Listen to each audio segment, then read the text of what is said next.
Hi hello నమస్తే I am Satish. Welcome to top 9 ఇటీ. ఇవాల్టి టాప్ 9 ఎంటర్టైన్మెంట్ న్యూస్ ఏంటో ఇప్పుడు చూసేద్దాం. Icon star Allu Arjun all time record create చేశారు. రీసెంట్గా రిలీజ్ అయిన పుష్ప 2 సినిమాలోని పుష్ప సాంగ్తో సెన్సేషన్గా మారిపోయారు. ఇక ఎన్నో అంచనాల మధ్య రిలీజ్ అయిన పుష్ప లిరికల్ సాంగ్ జస్ట్ 24 గంటల్లోనే 26.6 మిలియన్ వ్యూస్ను యూట్యూబ్లో రాబట్టింది. అదే రియల్ టైమ్ వ్యూ కౌంట్ 40 మిలియన్ల ప్లస్గా ఉంది.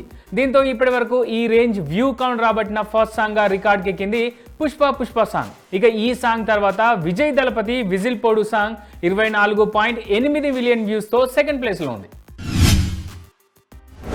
ఓ తెలుగు సాంగో లేక బాగా తెలిసిన స్టార్ సాంగో రిలీజ్ అయితే తెలుగు 2 స్టేట్స్ యూట్యూబ్ రీజియన్లో లేక ఇండియన్ రీజియన్లో ట్రెండ్ అవుతుంది. కానీ icon star Allu Arjun Pushpa song మాత్రం ఇండియన్ బార్డర్ దాటి విదేశాల్లో కూడా ట్రెండ్ అవుతోంది. పుష్ప తెలుగు వర్షన్ సాంగ్ ఇండియాతో పాటు బహ్రెయిన్లో నెంబర్ 1గా ట్రెండ్ అవుతోంది. సింగపూర్లో 21వ స్థానంలో, యూకేలో 25వ స్థానంలో, కెనడాలో 26వ స్థానంలో, ఐర్లాండ్లో 28వ స్థానంలో ట్రెండ్ అవుతూ త్రూఅవుట్ వరల్డ్ ప్రకంపనలు సృష్టిస్తోంది ఈ సాంగ్. రీసెంట్గా వచ్చిన అప్డేట్తో పవన్ హరిహర వీరమల్లు గురించి ముచ్చటగా 3 విషయాలు తెలిసాయి. ఈ సినిమా ఆగిపోలేదని, డైరెక్టర్ మారారని, 2 పార్ట్స్గా ఈ సినిమా రిలీజ్ కానుందని. ఇక ఈ 3 విషయాలతో పాటు ఇప్పుడు ఈ మూవీ రిలీజ్ డేట్పై ఇండస్ట్రీలో ఓ టాక్ కూడా వైరల్ అవుతోంది. అన్నీ అనుకున్నట్టు జరిగితే Pawan Harihara Veeramallu first part December 20న రిలీజ్ అవుతుందట. మరి మేకర్స్ ఈ టాక్ పై ఏం చెప్తారో వెయిట్ అండ్ సీ. మాట తప్పడం మడమ తిప్పడం జక్కన్న వంశంలోనే లేనట్టుంది. అందుకే అన్నట్టు ఎప్పుడో 15 ఏళ్ల క్రితం ప్రొడ్యూసర్ కేఎల్ నారాయణకు జక్కన్న ఇచ్చిన మాటను ఇప్పుడు నిలుపుకున్నాడు. అడక్కపోయినా అప్పటి మాటకు కట్టుబడి ఇప్పుడు జక్కన్న మహేష్ సినిమాను ప్రొడ్యూస్ చేసే ఛాన్స్ను నారాయణకు ఇచ్చారు జక్కన్న. ఇక ఇదే విషయాన్ని రీసెంట్ గా రివీల్ చేశారు ప్రొడ్యూసర్ నారాయణ. రివీల్ చేయడమే కాదు, జక్కన్న మహేష్ సినిమాకు బడ్జెట్ అంత ఇంత అంటూ ఏం లేదని, సినిమాకు ఎంత కావాలో అంత ఇస్తా అని చెప్పారు కూడా. హరిహర వీరమల్లు సినిమా నుంచి డైరెక్టర్ క్రిష్ బయటికి వచ్చారనే న్యూస్ వినిపిస్తోంది. డైరెక్టర్గా క్రిష్తో పాటు మరో డైరెక్టర్ జ్యోతి కృష్ణ పేరు కూడా రీసెంట్గా రిలీజ్ అయిన టీజర్లో కనిపించడం అంతటా హాట్ టాపిక్ అయింది. అంతేకాదు, క్రిష్కు హరిహర సినిమా విషయంలో అన్యాయం జరిగిందనే కామెంట్ కూడా నెటిజన్ల నుంచి వచ్చింది. అయితే క్రిష్కు ఇలా ఇప్పుడే కాదు, గతంలో కూడా జరిగింది. కంగనా రనౌత్ హీరోయిన్గా మణికర్ణిక సినిమాను గ్రాండ్ స్కేల్లో మొదలెట్టిన క్రిష్ను ఆ సినిమా షూటింగ్ సగం అవగానే మేకర్స్ తప్పించారు. బదులుగా కంగనానే డైరెక్టర్గా చేశారు. దీంతో ఇప్పుడే కాదు, అప్పట్లో కూడా ఈ డైరెక్టర్కు తీవ్ర అన్యాయం జరిగిందని గుర్తు చేసుకుంటున్నారు కొంతమంది నెటిజన్స్. ప్రభుదేవ చేసిన నిర్వాకానికి స్కూల్ విద్యార్థులు మూర్ఛపోయారు.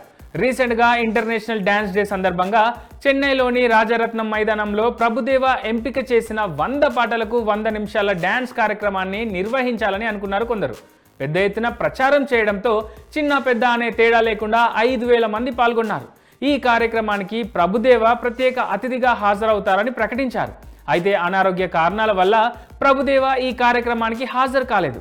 అయితే ఆయన కోసమే వచ్చి ఉదయం నుంచి ఎండలోనే బారులు తీరిన చిన్నారుల్లో చాలా మంది ఎండ తీవ్రత తట్టుకోలేక సొమ్మసిల్లి పడిపోయారట.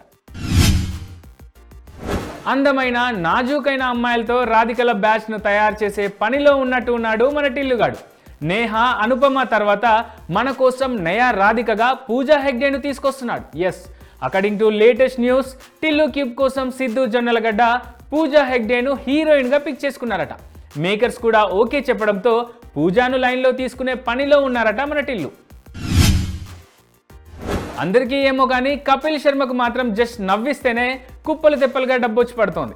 నిన్నగాక మొన్నటి వరకు కామెడీ విత్ కపిల్ శర్మ షోతో శాటిలైట్ ఫీల్డ్లో సందడి చేసిన ఈ కమెడియన్ ఇప్పుడు ఓటీటీ జైన్ నెట్ఫ్లిక్స్లో ఈ షోను రన్ చేస్తున్నాడు. రన్ చేయడమే కాదు, అందుకు గాను ఒక్కో ఎపిసోడ్కు దాదాపు 5 కోట్ల రెమ్యూనరేషన్గా తీసుకుంటున్నారట. ఇప్పుడు ఇదే అంతటా హాట్ టాపిక్ అవుతోంది. మనోడి కిరాక్ సంపాదన సోషల్ మీడియాలో అయితే చిన్నపాటి సెన్సేషన్ అవుతోంది. ఓ సినిమా స్టార్ట్ అయింది మొదలు, ఆ సినిమాలో యాక్ట్ చేసే హీరోయిన్ మధ్య ఎఫ్ఐఆర్ ఉందంటూ డేటింగ్లో వారు మునిగి తేలుతున్నట్టు వార్తల మీద వార్తలు వస్తుంటాయి. అయితే ఆ వార్తలను పుట్టించింది ఎవరో కాదు, ఆ సినిమా ప్రొడ్యూసర్లే అని కుండ బద్దలు కొట్టినట్టు చెప్పారు హీరోయిన్ సోనాలి బింద్రే. తమ సినిమాకు క్రేజ్ తీసుకొచ్చేందుకు, ఫ్రీ పబ్లిసిటీ అయ్యేందుకు ఇలాంటి రూమర్స్ను కావాలనే ప్రొడ్యూసర్లు పుట్టిస్తున్నారని అన్నారు. తన విషయంలో కూడా ఇలా జరిగిందని, కానీ తెలిసినా అందరూ లైట్ తీసుకుంటున్నారని అన్నారు. తన మాటలతో ఇప్పుడు మీడియా సర్కిల్లో హాట్ టాపిక్ అవుతున్నారు.